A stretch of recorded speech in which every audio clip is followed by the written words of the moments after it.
Today, mapapatunayan ko na saksakan ng pagkasinungaling yung mga pulis na inaakusa. The two complainants, Mr. Chair, na nagpa-lie detector test, pumasa po sila. Nakalagay doon na walang trace of lying, they're being truthful. Ito pong tatlo nag-decide na umatras. Anong kinalaman ng mainit na panahon sa pagsuot ng bonnet? That's what you said. Are you denying it? Na you said na mainit? No, sir. You deny Mayroon akong naaalala Hindi, na sinabi you denying it? na mainit, Let's sir. play the video. Oh, sabi mo mainit. Yes, sir.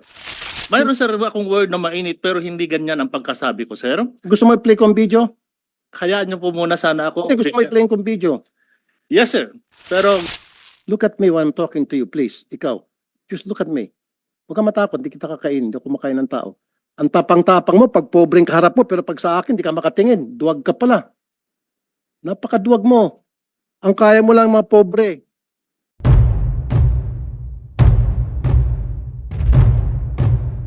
Our guests, the Ompad family, to take their seat here.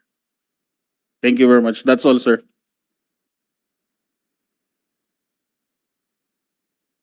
Thank you, Kumsek. Senator Tolpo, Your Honor, you want to deliver your opening statement? Yes, Mr. Chair. Please say you have the floor. Today, mapapatunayan ko na saksakan ng pagkasinungaling yung mga pulis na inaakusa. If you remember, Mr. Chair, hinamon natin ng lie detector test yung mga pulis. Anong pangalan ng mga pulis na yon? Comsec? Nasaan po yung mga pulis? This is yung Rodelio Vicente case. Saan yun sila? Bulacan. Opo. Yung tatlo po, yung una yung kalbo, tapos yung isa, taas mo kamay, tatlo kayo, ano? Pareho palang kalbo tong dalawa at saka isa. Upon the advice of their counsel, pumayag kayo na kayo ay magpa-lie detector test, right? Versus, Dito kayo, upo ka dito. Dito kayo. versus yung dalawang complainant. Dito ipapakita ko sa iyo, Mr. Chair, na walang respeto sa iyo ang mga ito bilang dating PNP chief at bilang chairman ng committee na ito. At walang respeto itong tatlo sa Senado. Ginagawa niya pong katatawanan nitong tatlo ang Senado, ang committee po ninyo at maging kayo po, kasama na rin po ako doon. Because these two policemen were asked if they're willing to take the lie detector test to prove whether or not they're lying or telling the truth. In fact, binigyan natin sila ng counsel. Kinausap sila. We waited for several minutes. I think even half an hour almost. And they were advised by their counsel. And then they said, yes, willing kami magpa-lie detector test to prove na kami nagsasabi ng totoo. Because meron na po akong doubt na sinungaling po itong mga ito. And later, magpapakita pa ko ebidensya kung gaano kasinungaling ito. And I will show proof out of my radio program during my previous interview with them. Pumayag po yung dalawang complainant. The two complainants, Mr. Chair, na nagpa-lie detector test, pumasa po sila. Nakalagay doon na walang trace of lying, they're being truthful. Ito pong tatlo nag-decide na umatras. Ang request ko sana sa committee na ito, through you, Mr. Chair, mag-issue po sana ang committee na ito ng show cause order why they should not be cited in contempt doon sa pag-atras nila na nung una pumayag sila at pinalilitaw nila na parang ginagawa ng katatawanan tong Senado. Mr. Chair. So siguro tatanungin natin sa kanila, although I know na karapatan nila na tumanggi. Pero may karapatan din po siguro ang Senado na para protektahan ang integridad ng Senate against people who will make a mockery of this committee. Patutunayan ko sa inyong tatlo na napakasinungaling nyo. Wala kayong respeto sa dating Chief PNP. Para kayong binibaby-baby yung bang nasa piling nyo?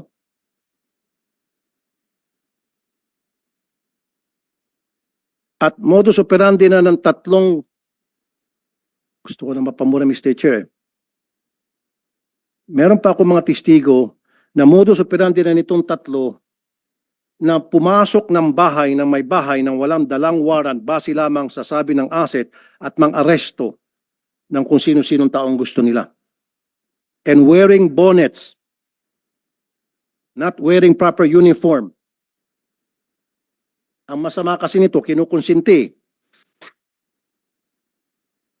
In fact, when I interviewed the chief of police at that time, and I think the chief of police was already relieved, and what was the name of that chief of police? Is he here? And I interviewed the last time sa radio program ko, sabi mo, isa ka pa, Colonel. Sabi ko, Colonel, bakit nagbobonet ang mga bata mo pag nag-raid? Kasi mainit dito sa Bulacan. Pati ako nga nagbobonet. Don't lie to me. Papakontem kita. Magsumpa ka muna rito bago mo kasagutin. Put him under oath. Baki-ready, Comsec, yung sinabi niya sa radio show ko. Pakontem ko to kahit na Colonel ka. Nakapikon na eh.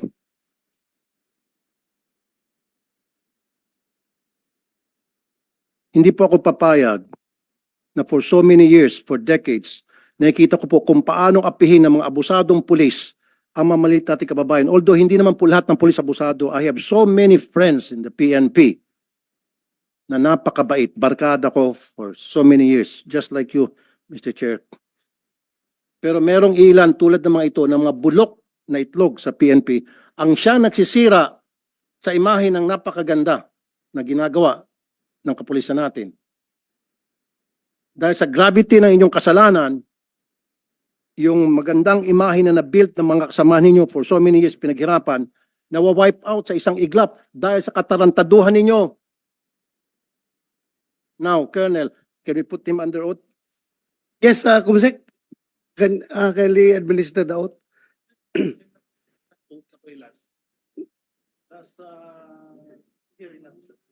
Nag-oath ka? Okay. Okay. Colonel, during the last, when I interviewed you sa radio program ko, tinanong kita, bakit nagbobonet yung tao ninyo? Pakisagot nga ulit kung consistent ka. Yes, sir. Ang tanong na bakit, sir, ay hindi ko matandaan yan, sir. Kung hindi, ang tanong mo sa akin, sir, ay tama ba na mag-bonnet yung mga pulis mo pagka sa perform ng duty o manghuli? Parang ganun, sir, yung natatandaan ko. And then sinagot ko yan, sir, ng hindi, sir. And then, sir, may pahabol ako doon dahil may pinahabol pa kayo na pwede din naman provided... Stop right there. You said hindi. Pakiready yung video. Now, huli ka. You said hindi. Yes, sir. Pakiready yung video. Okay. And then, go ahead. Yes, sir. And then, sir, sabi ko, pwede din naman provided na pagdating mo sa area is magpakita ka ng mukha mo, itaas mo, yung bonnet mo kung may bonnet ka, at magpakilala ka as No, police sir. officer. Yes, that was later on. Pero ang una mong sinabi, mainit kasi sa Bulacan, kaya nagbobonet kayo, maging ikaw, nagbobonet ka nga. Yun yung straight answer mo. And then, dumugtong ako ng tanong, saka sumagot, masama kung nakataas, kung nakababa, dapat nakataas. Dapat, Colonel, ang diretsong sagot agad mo doon, bawal ang bonnet, stop na, wala nang mainit. At ako nga nagbobonet. Ginagawa mong kengkoy ang PNP. Do not use the word mainit, kaya ka magbobonet. Anong kinalaman ng mainit na panahon? Wait, Colonel. Anong kinalaman ng mainit na panahon sa pagsuot ng bonnet? That's what you said. Are you denying it? Na you said na mainit? No, sir. You deny Mayroon akong naaalala Hindi, na sinabi you denying it? na mainit, Let's sir. play the video. Oh, sabi mo mainit. Yes, sir. Mayroon, sir, akong word na mainit pero hindi ganyan ang pagkasabi ko, sir. Gusto mo i-play ko ang video? hayaan niyo po muna sana ako. Hindi, gusto mo i-play kong video. Yes, sir. Pero gusto ko pong sagutin before Right. niyo po i-play para po hindi po ako mangungopya sa video. No? Sige. Kung sinasabi niyo po. Noong tawagan niyo po ako ay actually ako'y nagpunta sa isang barangay na kung saan tayo ay Before you continue. Makina. Sandali lang. Colonel Polonio. Sir? Hipi ka pa ngayon doon o na-relieve ka na? Sir, nakabalik po ako, sir. Saan? Sa Sa Pandibulacan, sir. Andi, Bulacan. Yes, sir. Nakabalik ka doon ngayon Yes, sir. as hippie. Yes, sir. Okay. Continue. Nandito bang kataas-taasan sa PNP? Bakit nakabalik tong taon to? Sinong PD? PD ng Bulacan. Sagutin mo ang tanong ni Senator Tulfo. Bakit niyo binalik doon? Nakapag-out ka na? Out ka na? Tapos na?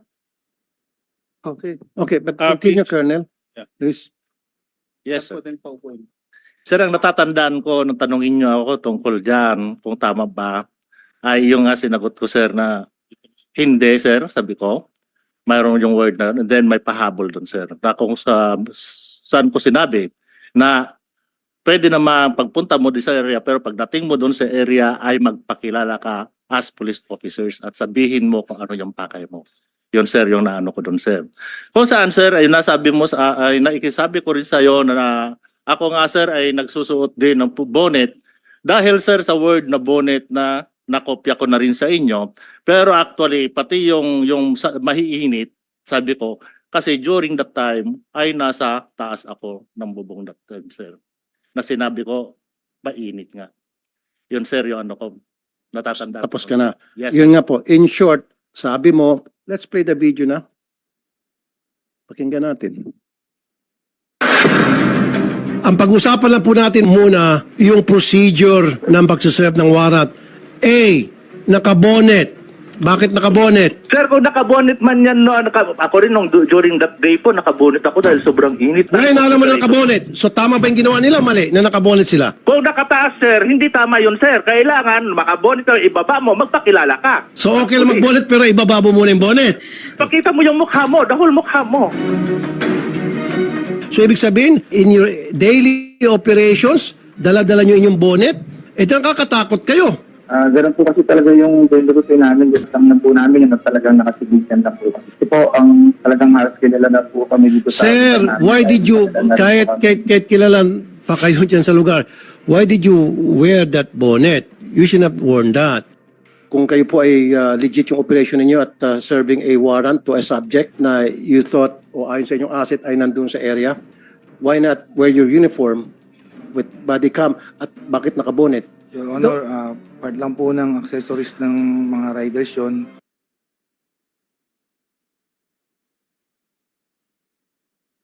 So yun, you use the word mainit. Now, Mr. Chair, tumanggi sila, first things first, yung request ko po sana, baka pwedeng mag-show cause order yung committee na ito kung bakit hindi natin sila i-contempt sa pag-atras nila. So there's a motion from Senator Tulfo that we require these three policemen to show cause why they will not be cited in contempt by this committee. Is there any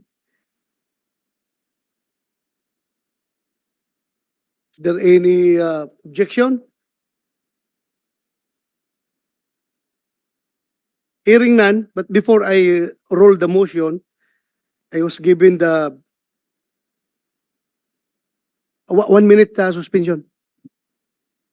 Before I will roll that motion, will hold that motion in abeyance, and I will roll that motion on that motion later.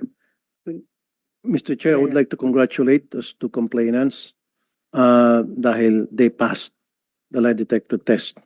Ibig sabihin, lahat ng mga binigay nilang statement dito from the get-go ay totoo.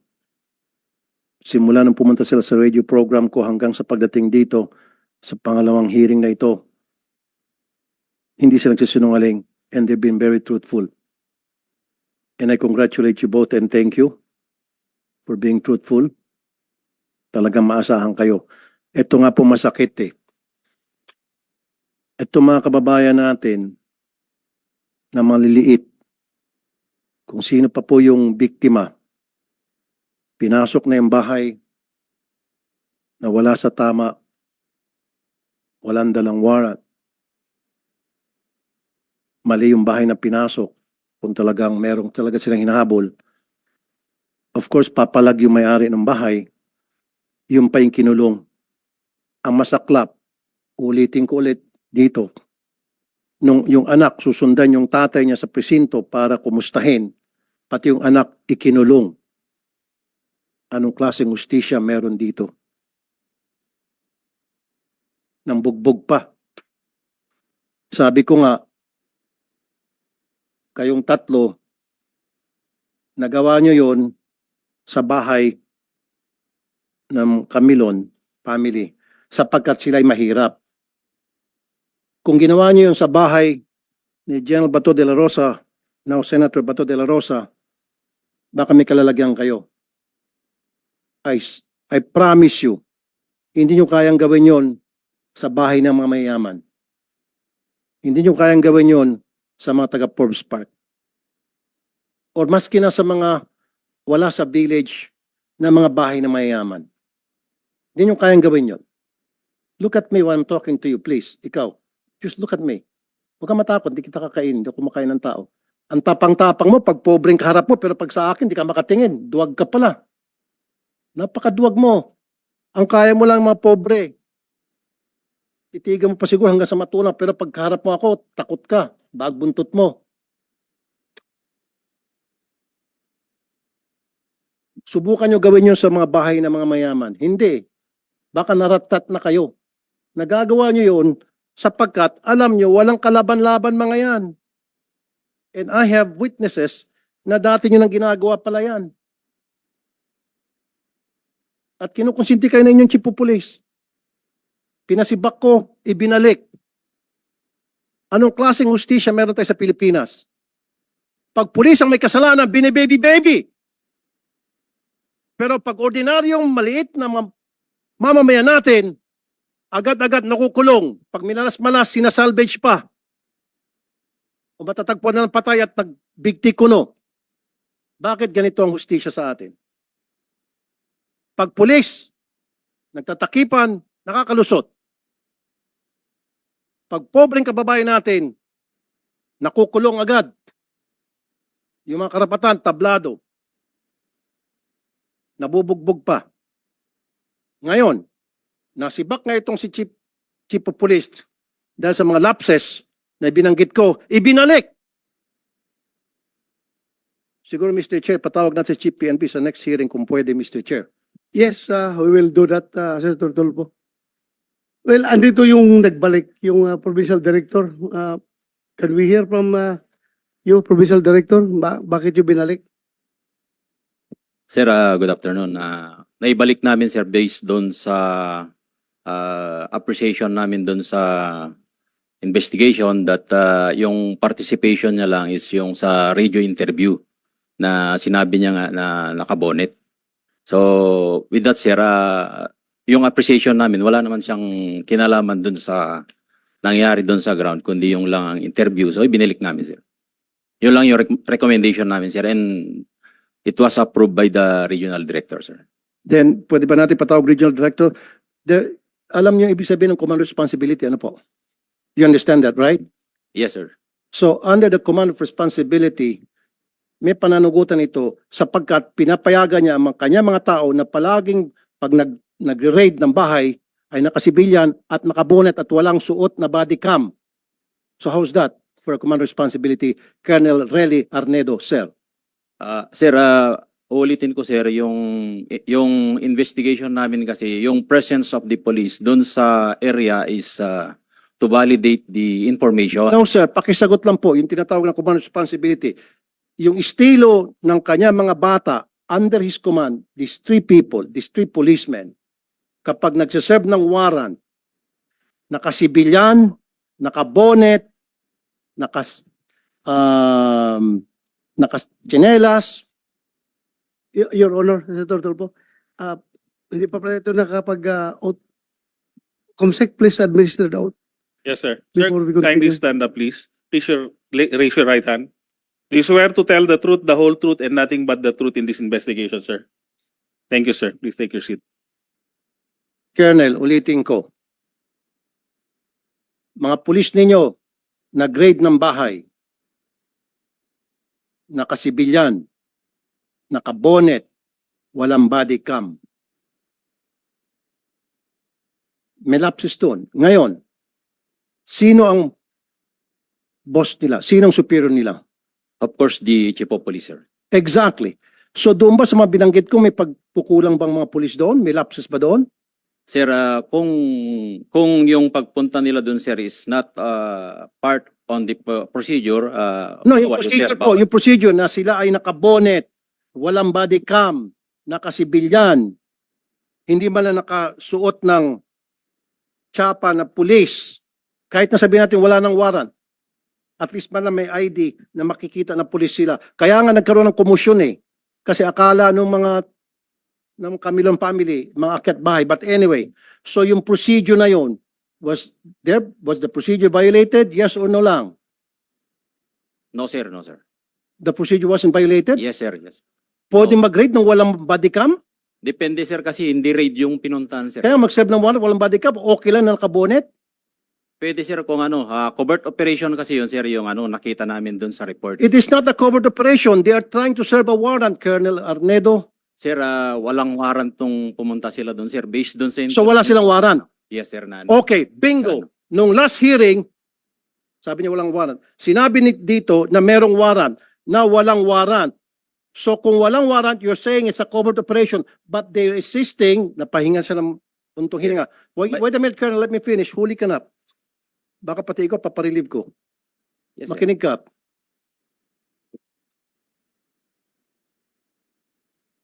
Sabi mo, walang warrant. Nung last hearing, merong warrant. Makinig ka. No, Colonel. Ulitin ko, for the end time. Ngayon, lumabas sa bibig mo. Huli ka, Balbon, sabi pa nga ng mga netizen. Sabi mo, walang warrant because it was a covert operation. Ang sabi nila di sa hearing, matatanda mo, Chief Senator Bato, may dala silang warrant and they were serving that warrant. In fact, wala silang search warrant pero meron, wag ka muna sumagot. Sir, sir. Wala silang Wala, warrant sir. dahil merong tipster. That's why they don't need the search warrant anymore. The warrant will surface because, andito pa nga dito si Attorney Bernardo, because at that time, merong witness or asset na nagsasabi nandyan sa loob ang kanilang hinahanap na suspect na isa-serve nila ng warrant. Do you remember that, Attorney? Kaya nga nagkaroon tayo ng konting discussion between search warrant and warrant of arrest. Yes, Sabi nila there's a warrant of arrest but no search warrant is needed because merong nga witness na nagsasabing nandoon yung suspect. Opo, Your Honor. Narinig ko po na sinabi ng mga taong ito na nagsaserve sila ng warrant of arrest. Kaya ang sabi ko nga, dapat sumunod doon sa Supreme Court issuance sa dapat naka-body worn camera po. Narinig mo, Colonel Arnedo. Ngayon, galing sa bibig mo, walang warrant at covert operation. Hindi kayo tumutugma-tugma. Dito may kita, Mr. Chair, na napakasinungaling kasama na si PD, Chief of Police at itong tatlong alipores nila. You see, Colonel, you're a bad example of the PNP. Your Honor, Senator Tulfo, klaruin mo natin. Yes. May warrant o wala? Sir, may warrant, sir. Pero Oh. yung sinasabi ko, sir, nagbabalidate nga doon sa sir, yung Chief Intel, walang dalang doon, pero nagbabalidate nga. Pero But meron there's a warrant. warrant yung subject. Mayroon, sir. Hindi Meron lang pa. nila bit-bit yung Yes, warrant. sir. Yun ang ibig kong sabihin, sir, na hindi lang nabitbit yung warrant because they are validating. Chief Intel po yung nandun, sir. Klaruhin natin, covered ng warrant yung Yes, subject na hinahanap nila. Yes, sir. Hindi lang nila Covered warrant. bit-bit yung papel. Yes, sir. Oh, klaruin mo Then, pag... walang warrant, dapat di kayo pumasok. Sir, actually, sir, hindi sila pumasok, sir. Sorry, Hindi sila pumasok. sorry po, Chief. Doon pa lang nagkaroon inconsistencies. I'm sorry, Chief. Yes. Parang nabibaby to eh. The way I look at it. Parang nabibaby na naman to eh. Nakakawala na naman to eh. Huli ko na sana to eh. Nakakawala na ulit. Sinabi mo walang warrant. Sinabi na nga mismo ni Attorney Bernardo, sabi ng mga pulis mo meron. Tapos ngayon sinasabi mo wala. Sinabi ng mga pulis mo nandito, dala nila yung warrant. They were there, here. Dala nila yung warrant. Ngayon sinabi mo walang warrant, pero nung i-baby ka, sabi mo, Klaruhin ko lang, Sir Tutulpo, hindi ko binibaby itong Sorry. mga tao na ito, ha? Kahit na mga dati ko itong mga tauhan, alam mo na, nakita mo naman kung ako yung gagalit dito sa kalukuhan nila.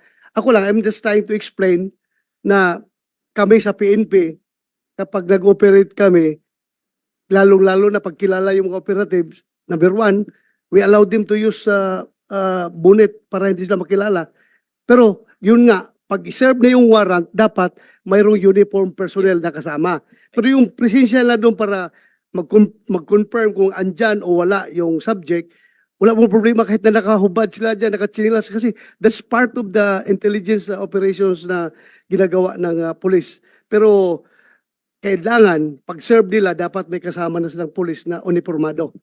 kasi yes. my line of questioning will lead to the fact that these people are lying dahil sa kanilang pagsisinungaling, meron tayong biktima na nakulong. Biktima na, biniktima pa for the second time. Kasi nga po, Mr. Chair, yun yung gusto kong matumbok dito na yung Camilon family, they were victims. Pumasok sila, mali yung procedure na ginamit nila. Hindi kami, Vicente. Sorry. Vicente. Sorry, itong Vicente family, excuse me. Maling procedure. Kahit na sino ba naman, Mr. Chair, nakabonet, may pumasok na mga tao, of course, papalag, magkakaroon ng tulakan. And based of that, ginamit ng mga pulis na ito para kasuhan sila ng Assault bang kinaso nyo? direct assault to personal Direct assault. authority. Hmm. Biniktima mo na nga, winalanghiya mo na yung karapatan nila, pagkatapos kakasuhan mo pa, nakulong po sila, Mr. Chair. Nagpiyansa lang sila. In fact, ako mga nag-abono ng piyansa nila. Taawa ko. And then, bakit pagkatapos makulong si tatay, si anak, susundan, natural Mr. Chair, kahit na ikaw, susundan mo saan yung tatay ko, nakulong ba talaga, totoo ba nasa loob ng kulungan. Pagdating po doon sa presinto, pati itong si anak, kinulong. And of course, magsisinungaling to, sabi nila hindi. Kaya nga, doon pumasok yung gusto ko sana, Mr. Chair, ipalay detector test sila kung sino nagsabi nito to. Ito ba ang grupong ito o yung grupong doon sa complaint natin? Pumayag sila, pareho. Nag-lie detector, umatas to, itong mga pulis na ito, nag-go ahead itong mga complainant, and they passed.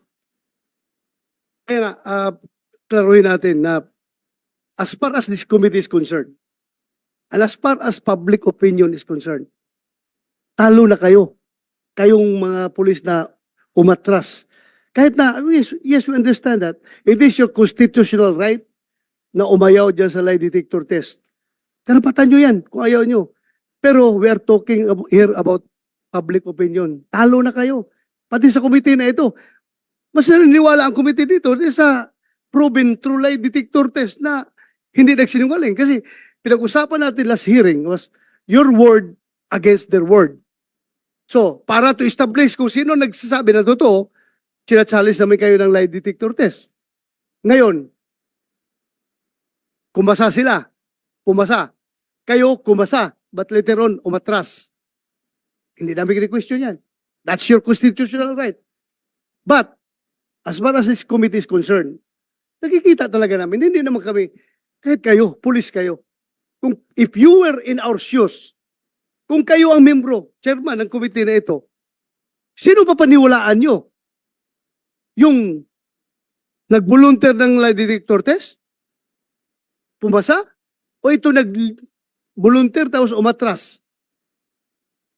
Alam nyo, masyadong mahalaga yung word of honor pagdating sa Pilipino. Pag sinabi mong, yes sir, magpalay detector test ako, tapos later on, atras ka, malaking bagay yan. So sa ngayon, as far as this committee is concerned, ito, impression of this committee, favors the accused talaga. Ito mga pumasa sa lie detector test. Kayo, dadalawang isip kami sa inyo, maniniwala dahil nga, umatras kayo. So, yun lang kasimple. Kaya dapat, huwag kayong padalos-dalos. Huwag kayong padalos-dalos sa ginagawa ninyo. Hindi maganda yung ginawa nyo na pumayag kayo tapos umatras. Again, as I've said, it is your constitutional right. Hindi namin kayo pwedeng pilitin. Pero, sino ngayon ang talo? Kung totoo sinasabi ninyo. Kahit na sabihin nyo, totoo yung sinasabi nyo ngayon, talo na kayo from the start. Dahil nga, umayaw kayo, umatras kayo sa lie detector test. Ito ngayon sila, halimbawa, granting lang, very remote possibility na nagsinungaling sila. Pero, pumasa sila sa lie detector test. Granting lang ha, granting na nagsinungaling sila. Hindi ko sinasabing nagsinungaling sila. Pumasa sila, hindi sila umatras. Kanino maniwala ang tao ngayon? Di ba? Sa kanila. Proven sila na hindi nagsinungaling. Dahil wala silang rason na umatras. Kasi alam na, nagsasabi sila ng totoo. So ngayon, ano na ngayon ang tingin nyo sa sarili niyo kapag ganun? Yeah, go ahead. Mr. Chair, I think it's not a question of public opinion. I think it's a question of these people doesn't have respect dito po sa Senado. I'm just citing public opinion kasi lahat tayo naman. Marami nagsusubaybay dito Mr. sa Chair, ating hearing. I agree with you. Pero Kasi- the legal aspect is beside Yeah, that. Kasi issue. Mr. Chair, kung matatandaan mo, in fact, we waited for several minutes, almost half an hour or so, na binigyan natin sila ng pagkakataon makausap yung counsel, yung lawyer. Nag-usap-usap sila dyan banda. Hindi natin sila pinilit, Mr. Chair. Walang pumilit sa kanila. Silang kusa nagsabi, yes. Inulit mo pa ata yun, if I'm not mistaken. Are you sure, sigurado ka, etc., etc. Maging si Senator Tolentino, if my memory serves me right, ganun din. Walang pumilit, and they said yes. And then yung kabila, Vicente family said yes. Now, pagtalikod dito, they said no. Para sa akin, panloloko yun. Pambabastos yun sa Senado. Kasi kung ayaw naman talaga nila, alam nila na atras sila later on, sana dito pa lang, nag-no na sila. Hindi naman sila pinipilit eh. They know in their hearts, they know that, Mr. Chair, na paglabas dito Senado, magno-no sila. Alam na nila yun. Kailan dito, sa harap natin at sa harap ng publiko, pinalabas nila na sila ay mag-iya sapagkat wala silang tinatago.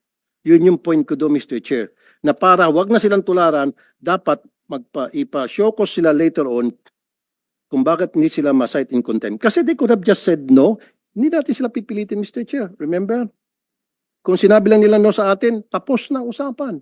Move on tayo sa ibang topic. But they said yes. And the kabila said yes. Yun lang po yun. And now, Mr. Chair, may I request next time yung RD siguro, patawag natin, or maybe yung si Chief PNP, if we can request, or si yung administration ng PNP, yung hierarchy, para nakakasama na loob kasi, Mr. Chair, may kita po ng mga biktima at may kita po ng mga iba pang biktima nila in the past, mamaya magpapakita kong video na meron pa sila ibang biktima. At kumbaga, parang gumawa ng kalokohan mga ito, nakalusot na naman, at nakulong pa yung mga katulad naming mahirap. Yes, we will do that in the proper time. Buti pa, Mr. Chair, yung mga ibang PD at RD na nilapitan ko, pag nirelieve all the way. Marami na po ako naparelieve na mga chief of police na I went to the PD and RD, na-relieve all the way. Ito, nirelieve and then binabalik din at nagbigay lang ng rason na para sa akin, very shallow, flimsy yung reason.